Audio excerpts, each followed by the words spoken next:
The St. Louis Cardinals offseason is in full swing, and they're not trading Ryan Helsley.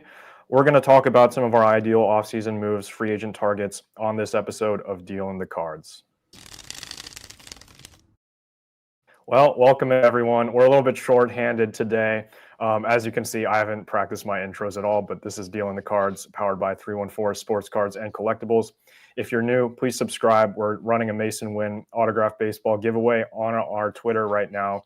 All you have to do is once we hit 3,000 subscribers, which I think we're like 2 away, just go and retweet that post and you have a chance to win a very cool piece of baseball memorabilia.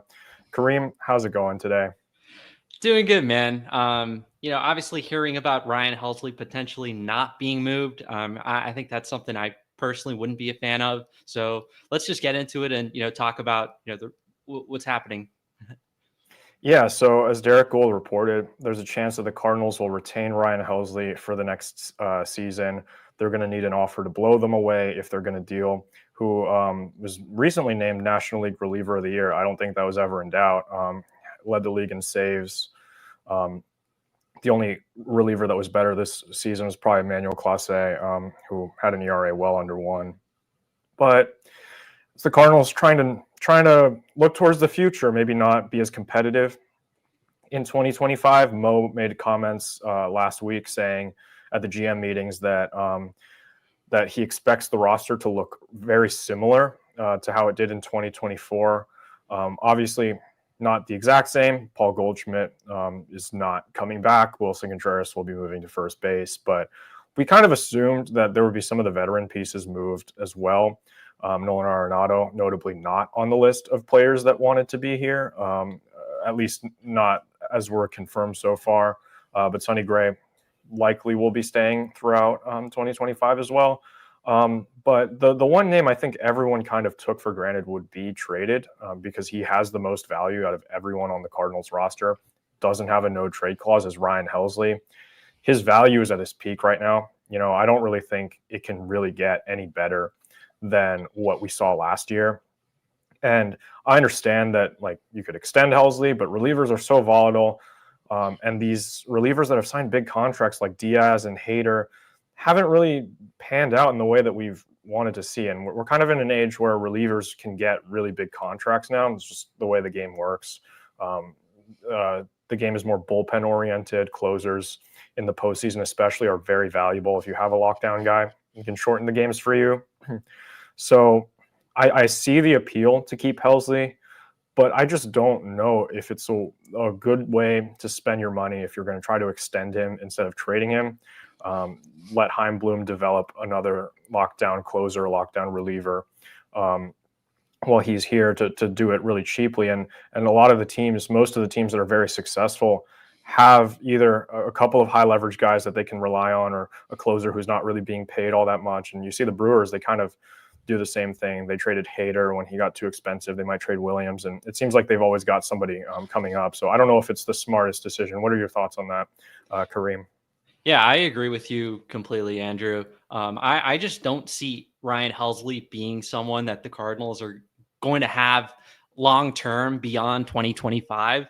So, I mean, in this direction of going in a youth movement, maybe taking 2025 and obviously you're not throwing away that season by any means, but you're taking a step back. You want to evaluate some of your young guys. I think it makes sense to trade Ryan Helsley right now. I know a lot's being made of, if there isn't the value on the market in the offseason, maybe you wait and, see what happens, at the trade deadline. We've seen relievers go for a high price there, but I'm not willing to take on that risk of a potential injury during the season next year, which completely gets rid of any value you have for Helsley. And this is a guy that, throws high 90s, 100-mile-an-hour fastball. Obviously, when you throw that hard, you're at a higher risk of a potential injury. And for a reliever that's coming off a great season, I think it makes sense to probably see what's out there. And I don't think it's time to be stingy on what you get back. I think you gauge the market and you see what's the best value out there right now when you make the move. So that's really what I got to say. Yeah, and I'm not saying to just give him away for nothing. That's obviously not what the plan should be. But Ryan Helsley, like, you're going to get an offer for him that's not nothing. You're going to get a competitive offer if you go out there and you actually shop him, because every single team in baseball, barring like one or two top contenders, could use that kind of bullpen arm. And even say like the Dodgers, who had a bullpen that was so good throughout the postseason, they can have injuries too, right? And like midway through the season, you can never have too much bullpen depth. So I would argue that like every single team that's in contention could use a Ryan Helsley on the roster. And the Cardinals need to sell high on him, right? Because he has 1 year left on his contract. And I don't think it's a smart idea to extend him for as much as you think he's going to be worth. And I know some people have thrown out the idea that he should transition into a starter. And that's worked with a couple of players this year. You saw Ronaldo Lopez. He was pretty much lights out throughout the entire season. Garrett Crochet is another guy that comes to mind, and Seth Lugo. But for every one of those, you have a Jordan Hicks who flames out halfway through the season. Like, he looked really good for the first half, and then after the All-Star break, he was demoted back to the bullpen. It's like, you can't guarantee that you're going to get a solid starter out of Helsley. And what you could get in return might be a prospect package that has a starting pitcher with just as much upside in the minor leagues. And you could definitely like get a lot more out of him in a trade than potentially risking him getting hurt, potentially risking him not being a good starter and having to go back to the bullpen, and he loses a bunch of value there. And you already saw, like, after 2022, his first All-Star season, his 2023 season wasn't that good, right? Like, he got hurt. He was ineffective for a lot of it, and he came back and he was pretty good throughout the stretch run, like throughout the end of the season, closed out Adam Wainwright's 200th win. But I just don't see the reason to let him play into next year. You're going to get a competitive offer for him. You're going to get something that is definitely worth more to you than 1 more year of Ryan Helsley. And maybe you're going to look to trade him at the trade deadline, but and get more value. But like, none of the top relievers are really moved at last year's deadline. And you got teams like the Padres to overpay for like a Tanner Scott. They gave up a lot for like half a season of a reliever. But you're looking at Tanner Scott, Ryan Helsley. Ryan Helsley is clearly a better reliever, and you might not get the teams to overpay as much. You didn't see as many premier names move like you thought there were going to be at last year's trade deadline. And to take that risk, I just don't think is very smart. But I guess we can move into some of the other trade candidates that we haven't talked about with you yet. But personally, the other 3 that I'm looking at to be traded are Steven Matz, Eric Fedde, and Nolan Arenado. So which of those 3 do you think the Cardinals will move on from this offseason, and which one of them do you think they should move on from this offseason? Yeah, it seems like a Nolan Arenado trade is definitely possible, and I would heavily consider it. Even if you have to take on some of that contract, I still think it's worth moving on from Arenado. I think the Cardinals have a lot of young depth at second base and third base. You look at guys like Thomas Saggese, Nolan Gorman, and as we approach in this youth movement, as we've been talking about, I think it's important to get these guys some reps. So I think moving Arenado makes a lot of sense. I'm not quite sure, what the value back is for him. I wouldn't expect a lot, Cardinals fans, but I think moving on from Arenado definitely makes sense.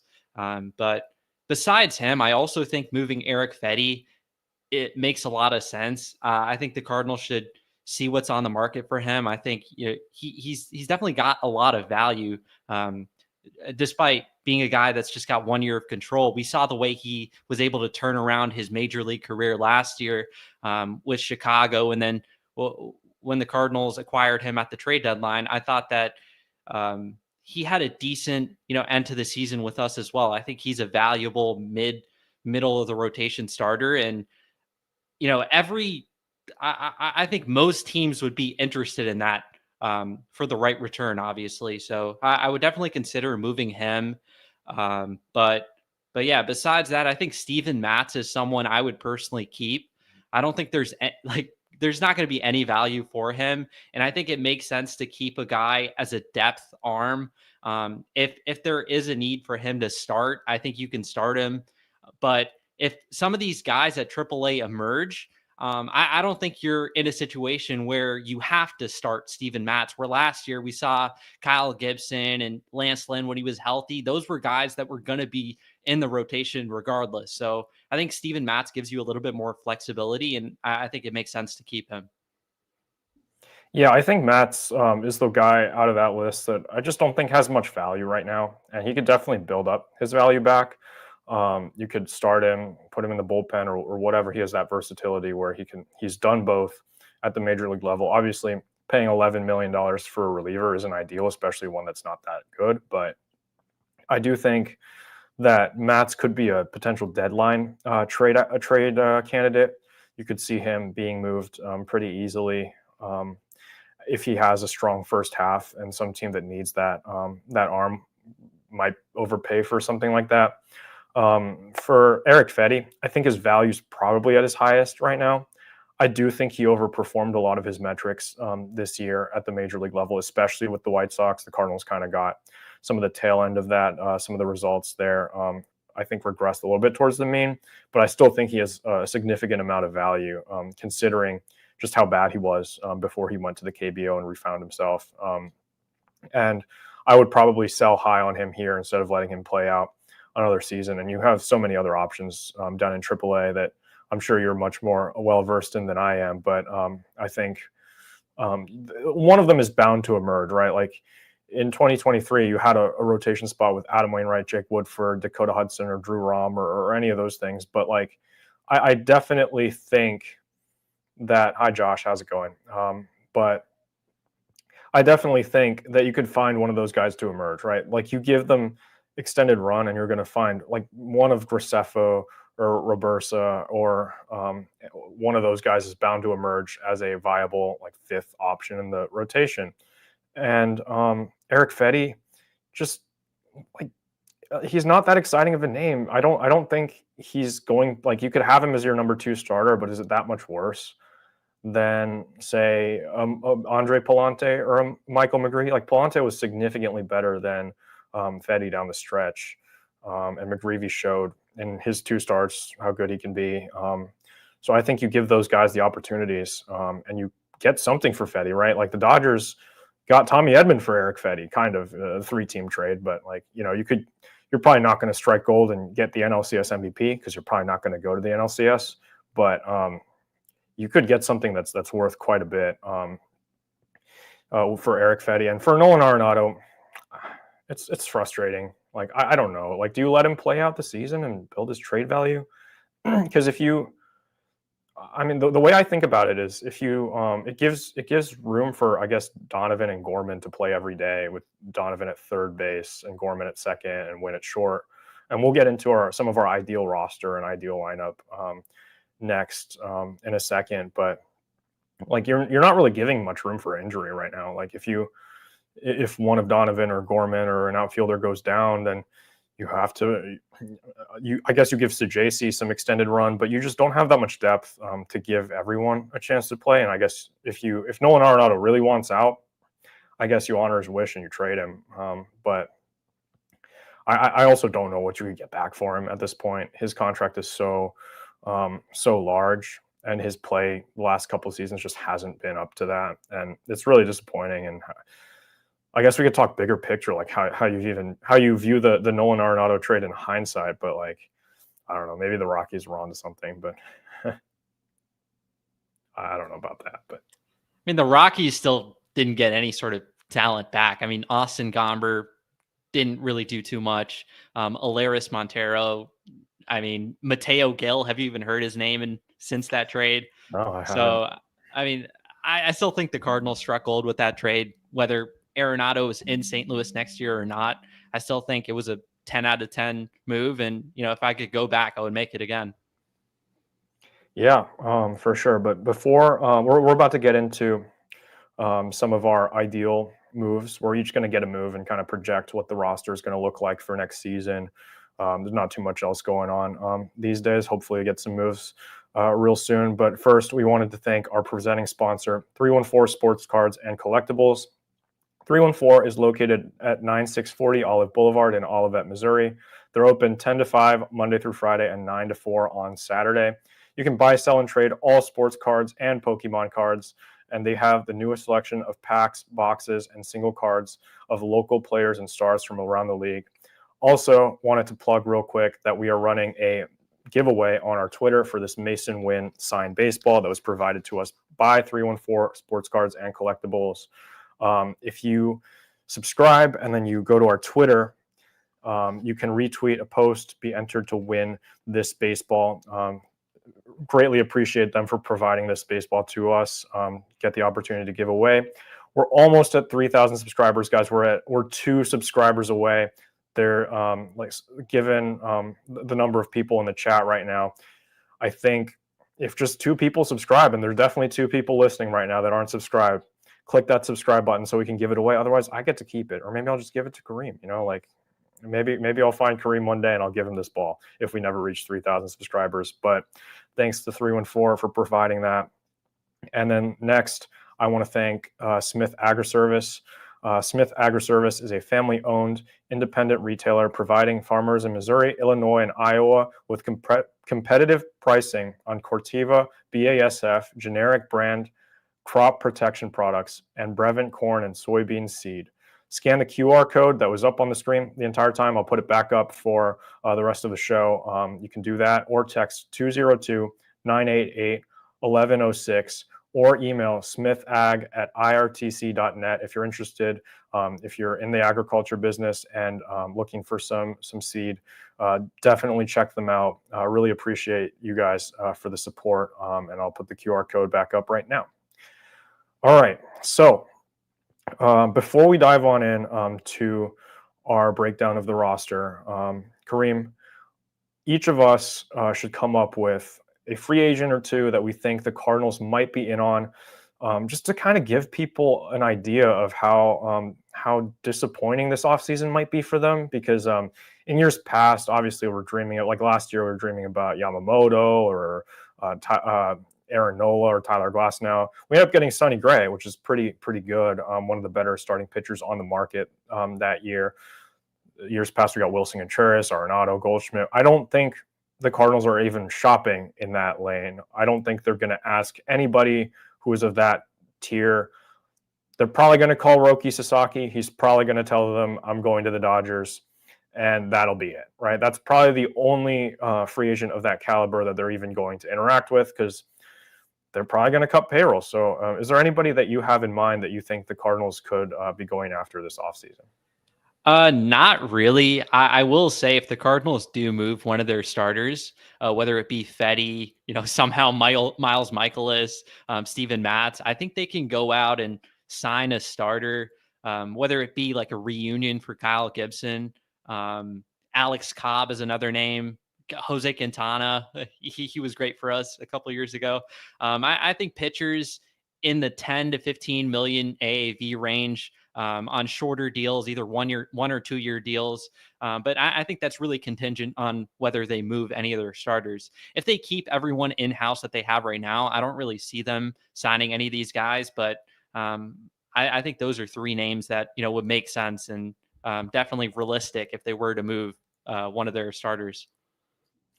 Yeah, I definitely think that one of their starters is being moved this offseason. And I really want to see them give opportunities to these young guys. Palante has to be a lock for the rotation for next year. McGreevy, I think, also has to be a lock at this point, right? You at least let him fight for that job in spring. And if he has a terrible spring and you want to start him in Triple-A or whatever, I guess that's fine. But I feel like he's shown enough at the major league level that he can hold his own, and that his pitch mix can play at the MLB level, where I don't see any reason to not keep him there. Obviously, we kind of baked in that Fetty will hopefully be traded this offseason. We're doing our ideal offseason, so let's just say that he is. And then you have Miles Michaelis, who I guess can give you depth, and then Matt's as kind of a swingman type deal. You don't really know if he's going to be healthy. He has yet to prove that in a Cardinals uniform, but I do think there is room for one external piece, because you're going to lose pitchers to injury. It just happens every single year. And the Cardinals got really lucky to only their only injuries to pitching this season were really just losing Sonny Gray for the first 2 starts of the season, and Lance Lynn was out for a month, and that was kind of it. They didn't really suffer any big blows, and that that was pretty lucky on their part to not have to rely on some of those guys. And Eric Fetty, I guess, became a little bit of a redundancy once Lance Lynn came back. But I don't know. I definitely need to sign at least one of these depth options, and I would prefer to go up with a name with higher upside, just so like if things go rough, you can flip them at the deadline. That's another thing that teams in rebuilds like to do, right? Like you see the Royals, they signed Aroldis Chapman and they flipped him and they got Cole Reagans at the deadline 2 years ago, and he was a key part of their playoff run this year. So it's very important to like go out and try to find a couple guys that you might be able to flip at the trade deadline or find those internally. One guy that I am intrigued in is an NPB pitcher that I've been kind of tracking ever since it was announced that he would be coming over to America's Tomoyuki Sugano. I don't know if I'm pronouncing that right. I don't know Japanese very well. I've never heard anyone else say it. But he is a 35-year-old veteran right-handed pitcher from Japan. So he fits exactly what Mo would want, but not like any other 35-year-old. He's had a career year. He was posted in 2020 by the Giants to come over to Major League Baseball. Pandemic reasons, other reasons, didn't end up signing during the posting period. So he went back to his old NPB team in Japan. But his profile is pretty interesting. He has really, really good command. His walk rate is extremely low. He throws a lot of strikes. Doesn't strike out too many batters, but that doesn't really concern me in a different hitting environment like NPB, where it's so contact oriented and there's not a lot of strikeouts to speak of anyway. I think his strikeout rate's between like 6 and 7 per 9 innings. It's not amazing, but those guys generally stay in that type of range. And yeah, his velocity isn't all that impressive, but I think his command makes up for it. Good pitch mix. I think it's a 6-pitch mix. And I've seen a lot of these Japanese starters come over and have success. This seems to me like somebody who's sort of reinvented himself as he's gotten older. Had a couple of rough seasons before 2024, but then had a really, really good season where I believe he led all of NPB in ERA. There might have been 1 or 2 pitchers that were ahead of him, but hey, if the Cardinals can't get Roki Sasaki, he's projected right now to sign for, I think, 2 years, $30 million. It's a little bit expensive for some of the guys that the Cardinals might be looking at that you mentioned, but he seems to me like a perfect guy to take a chance on, short-term contract. And if the Cardinals struggle, but he has a good season, you could definitely flip a guy like that at the deadline to get some valuable assets going forward. I don't know how well versed you are on some of the Japanese players coming over, but he's definitely the most exciting one this year that's not Roki Sasaki, who's not coming to the Cardinals. Sorry, guys. Yeah, I mean, I'm not too well versed in his pitch data. I'll definitely, take a look at that, and maybe next episode I can, shed a little bit more light into him. But yeah, I mean, just based off what you said, he seems to be a little interesting. And do you have any idea how much you think he'd go for on the market? Yeah, MLBTR is projecting about 2 years at 15 AAV. So it's not too expensive. It's actually less than what the Cubs paid Imanaga, who, in hindsight, I profiled him incorrectly last year, but like he had better results this season than Imanaga did in the season that he came over. The issue is with Sugano is that he's just a little bit older, so you don't really know how he's gonna like maybe regress a little bit as he comes to baseball. There's a different baseball between the two leagues, but honestly, like if I'm the Cubs right now and I don't know if they're planning on contending in 25, the NL Central is wide open, man. Someone's got to go and take it. I wish it would have been the Cardinals. They have the money to do it, but they're not going to do it, and it's annoying.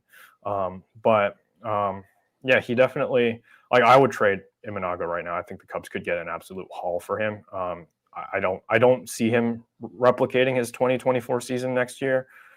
Maybe I'm just insane and I'm going to keep saying that he's going to underperform and he's going to keep being an all-star every year. But yeah, he seems like I like pitchers that throw a lot of strikes. He walks less than 1 batter per 9 innings. He strikes out about 6 to 7 per 9 innings, depending on. Actually, no, it's a little bit lower than that if you look at some of his other seasons. but I'm never really overly worried about strikeout data from NPB, it generally stays around the same, and sometimes it even goes up. The one thing that I would be concerned about that's unsustainably low is his home run rate.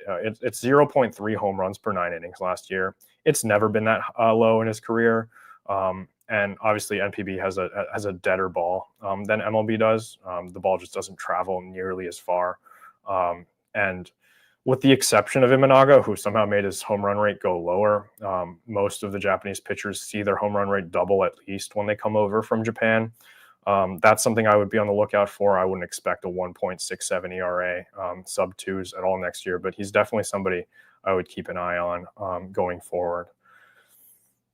Yeah, in terms of money, like you said, 2 years, 15 AAV. I mean, that's right along, the kind of pitchers that I mentioned. So yeah, I could definitely see that. I think in terms of money, if he's going for that, I think it would make sense for the Cardinals. But obviously, I'll have to look more into his, pitch data and everything. But just purely based on how much he's projected to go for on the market, I think it would make sense if, like I said, the Cardinals traded one of their starters.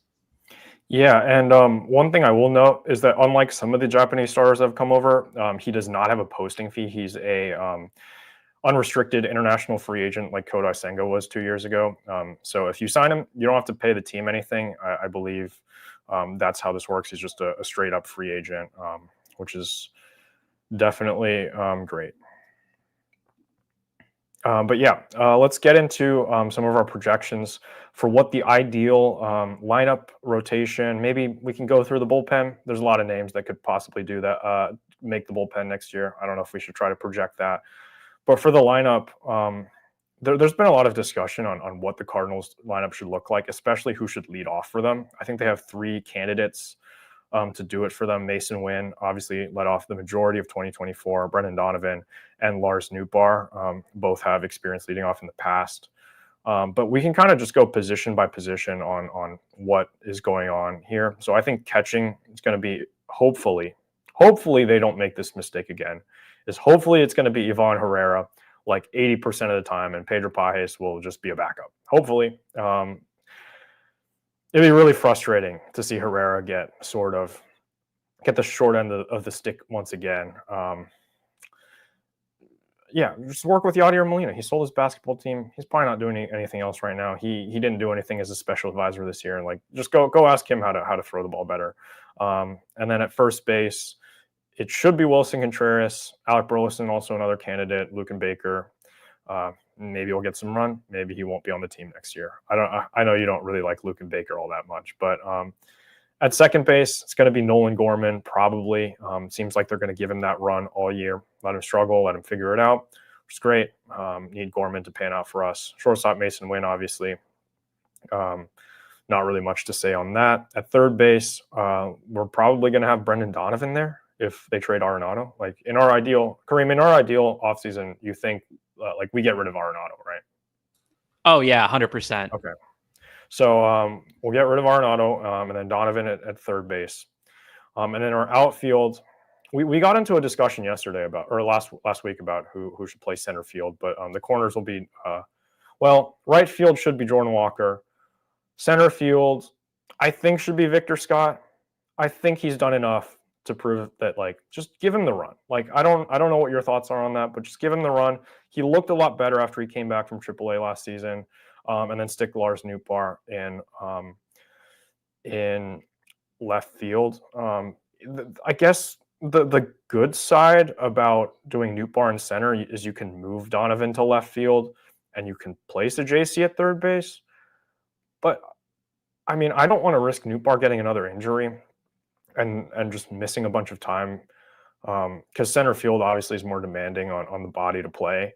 And I just don't want to see Nootbaar get hurt again. He has way too much potential to just sit on the aisle. Whenever he's not hurt, like he's one of the best players on the team. And then it's just every time he gets hurt, he comes back and is like really slow for like a month, and then he gets things going again.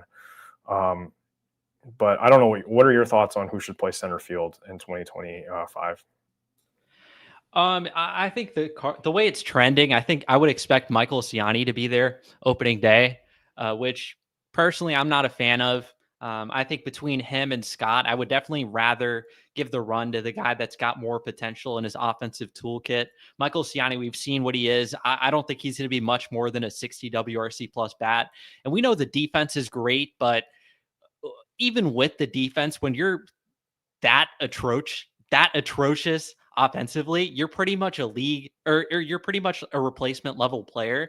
And if the Cardinals really want to contend, which it seems like they want to go to a youth movement, so wouldn't it make sense to play Scott over? I don't know, but I think center field should definitely be a position the Cardinals should look at in free agency if they don't believe in Victor Scott's offensive ability just yet and they want to see more in Triple-A.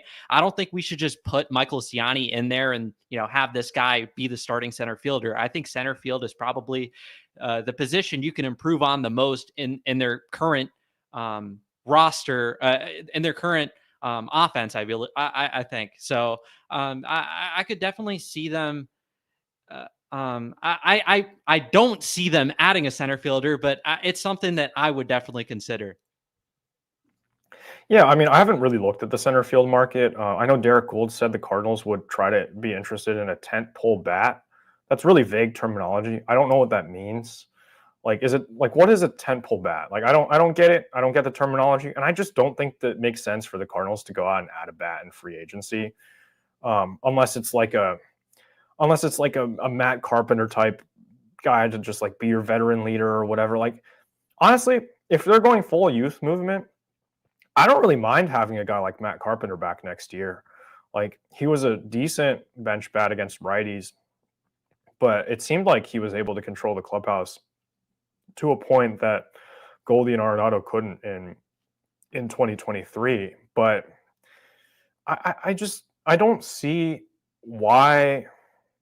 I don't see why Michael Ciani would be anything more than a defensive replacement fourth outfielder type.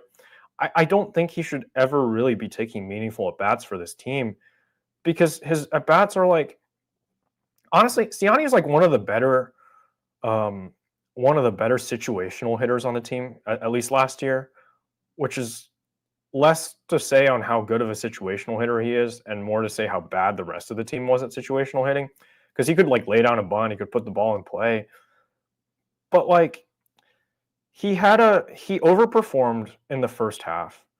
And then by the time he came back, like at the end of the season, he had a 570 OPS, which is unplayable.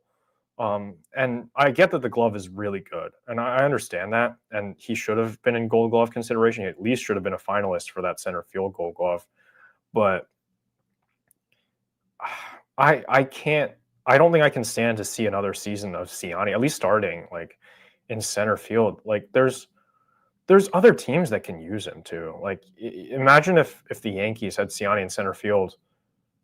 Then we go back to LA for Game 6, and when Aaron Judge doesn't boot the ball, like Aaron Judge is a horrible defender in center field currently, and there's other teams that could use a defensive replacement like that have more offensive firepower in their lineup that they can afford to hide a guy like Ciani at the bottom of the order. I just don't think the Cardinals have that luxury, right? Because you have Jordan Walker.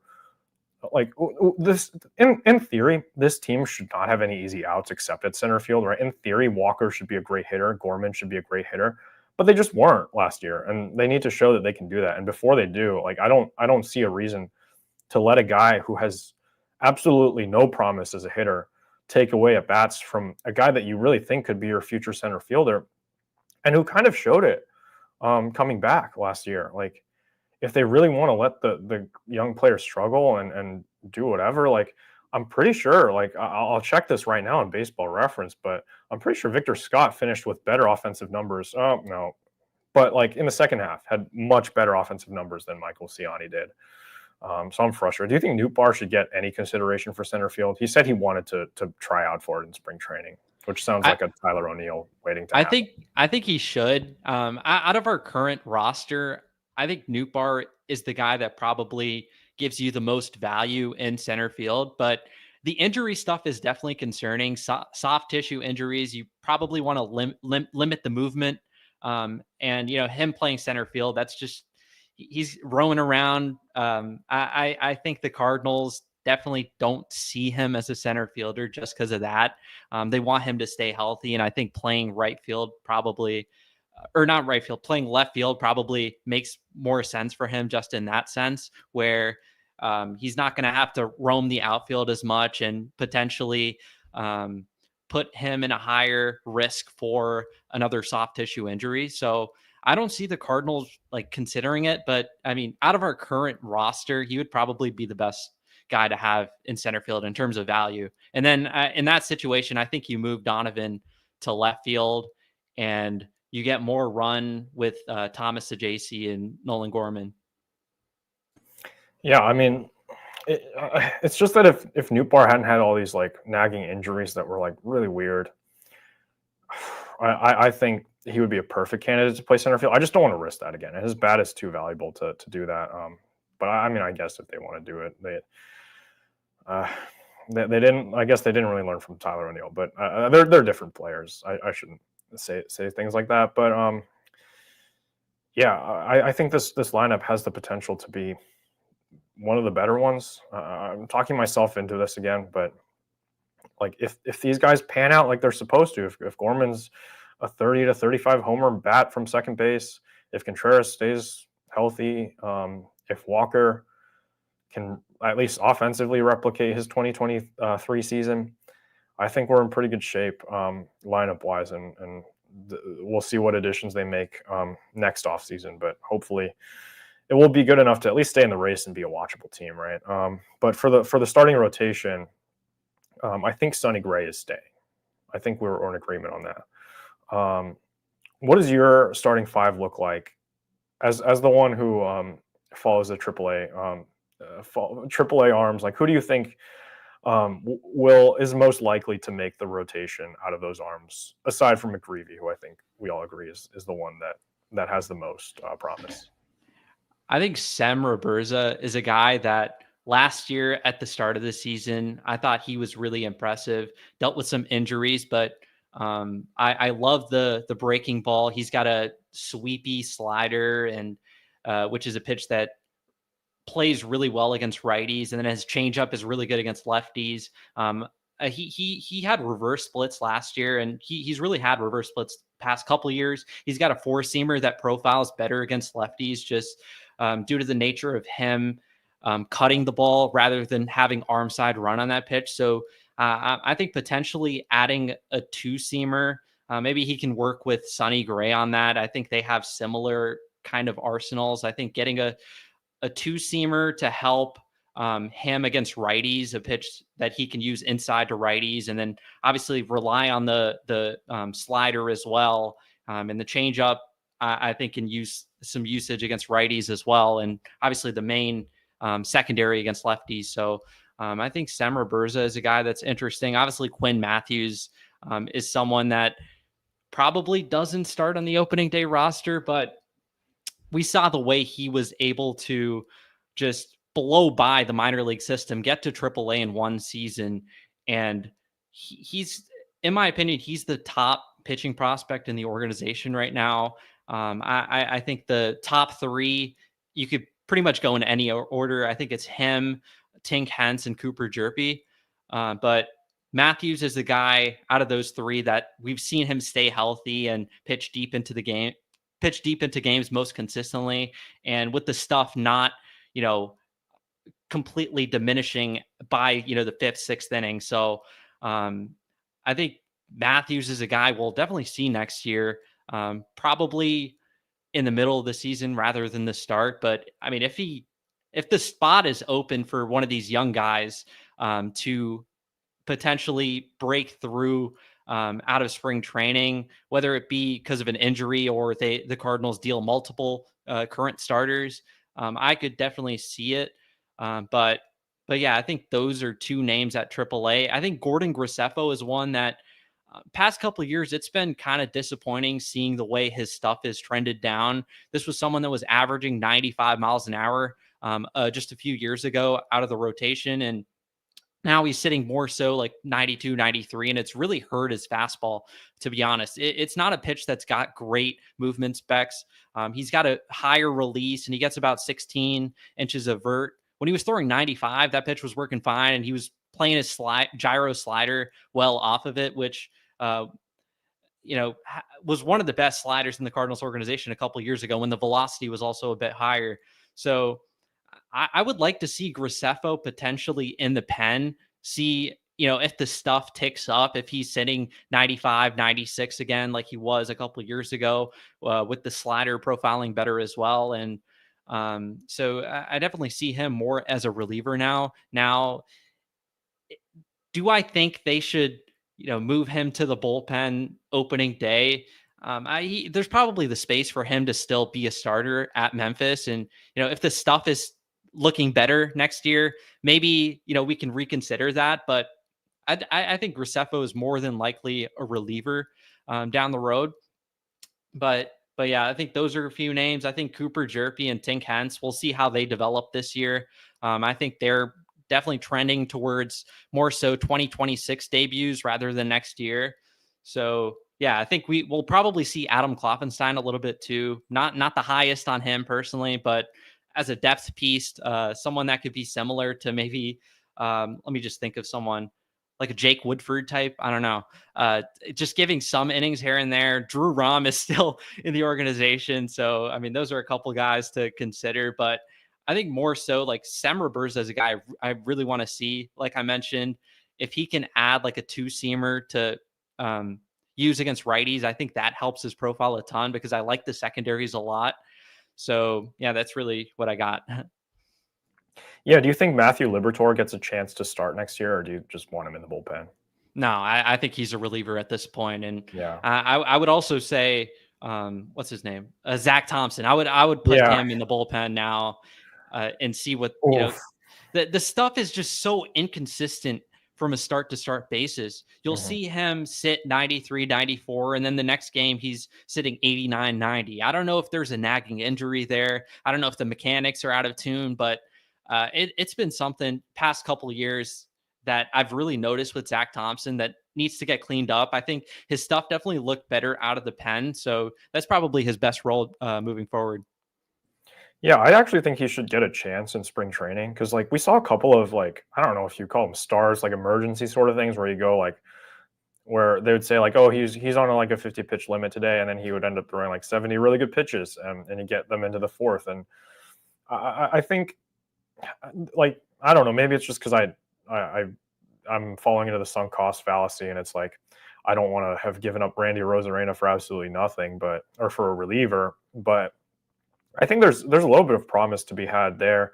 Um, I think there's a chance that they should let him, if there's a chance in the rotation, he should be allowed to fight for it. But after spring training, they have to decide, like, is he going to be a starter or is he going to be a reliever, and they just commit with it because they can't keep doing this. Like, oh, he's our emergency starter, but then he's most of the time a lefty high leverage guy. But I think there's also a role for him, like, in the bullpen, potentially to close games um, if Helsley isn't around with the team anymore, which hopefully they can trade him and get something for him, like they could get so much great value for Helsley.